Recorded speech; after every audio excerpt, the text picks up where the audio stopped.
tonight. Experts say financial literacy should be taught at a very early age. But how early is early? One of parents is trying out on the 2-year-old kid. So far, the earliest, including my son, we start at 3 years old. And we chat with young Singaporean entrepreneur Ethan Kay on his plans to break into a new business realm. You have to exactly know what you want. It all starts from a dream. Money Mind, tonight at 9:30.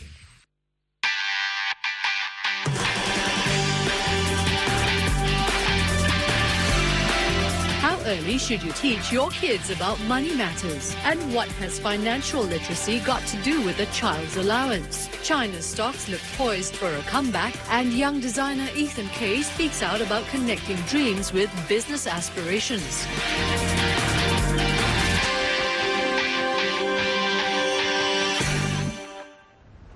Hello and welcome to this week's Money Mind. Most parents will spare no expense to provide the best education for their children. But teaching children one of the most important lessons in life, money skills, is something that's often overlooked. Strangely, many parents leave their children to learn about personal finance matters on their own.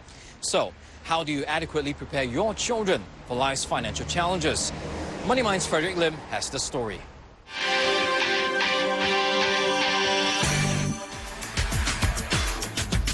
Look around you and you will probably find many people who are not very competent with managing their finances. They are the ones who take out home loans they can't afford, or run up huge credit card debts, or don't save nearly enough for retirement. Daphne Fan, the founder of Money Champ Kids, says that at least some of the blame must lie with parents. Most parents, especially in Asia, say that focus in your studies, don't worry about money, we will settle it for you.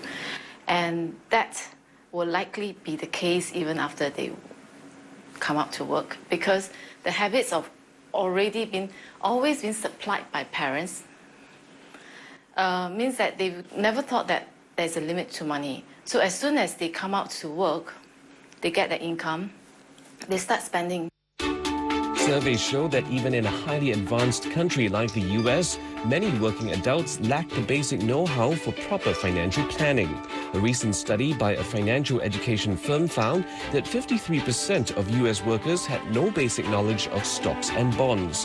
43% spent more than they earn, and 62% had no emergency cash reserves.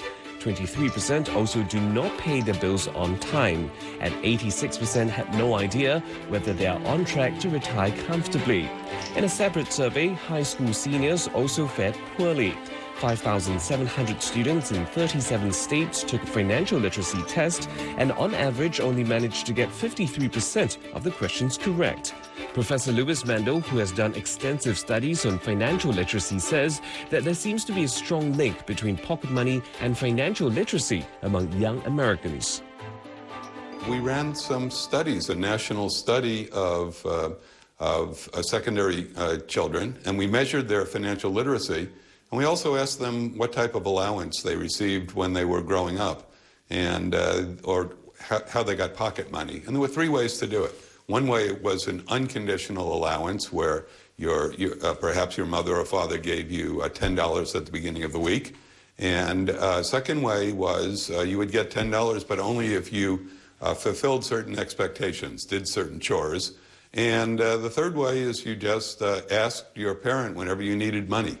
And what we found, to our surprise, was that those children who received a regular, steady, unconditional allowance had far lower financial literacy scores than the other 2. Professor Mandel says that conditional pocket money tends to promote a better understanding of the value of money. People who feel that they have earned money, that it doesn't just come to them out of the sky for doing nothing, take the money much more seriously, and therefore they tend to be better at spending the money, at saving the money, etc. Studies have also shown that taking financial courses do not necessarily benefit the young. We've done a total of 6 national studies in the United States relating financial literacy to various programs. And those children who've had a course in high school on this very subject don't do any better on the exam than those who don't.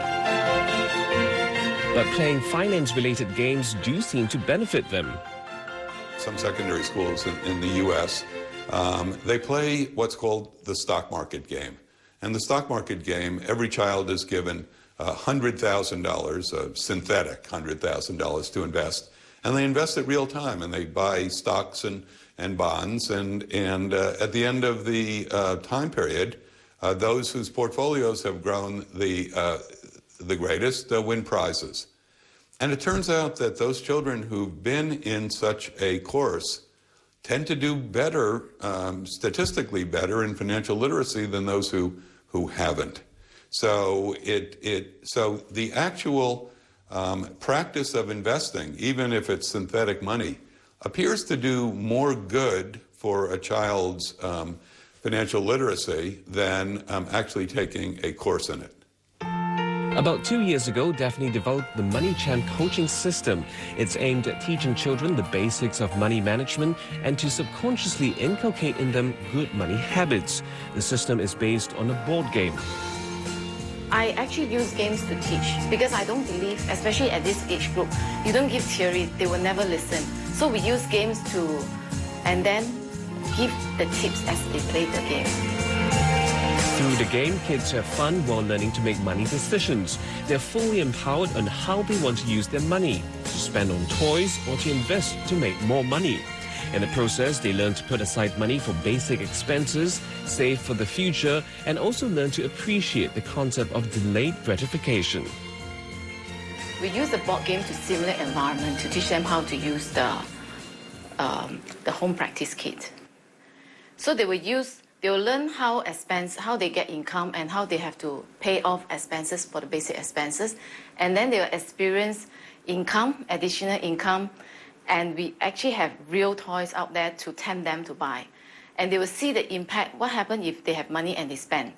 The impact is at the end, they cannot buy a very big gift or they always have no money left. The 5-week coaching course is targeted at children from 4 to 14, but according to Daphne, children should start from as soon as they can count. One of the parents is trying out on a 2-year-old kid. We're going to see how's the impact.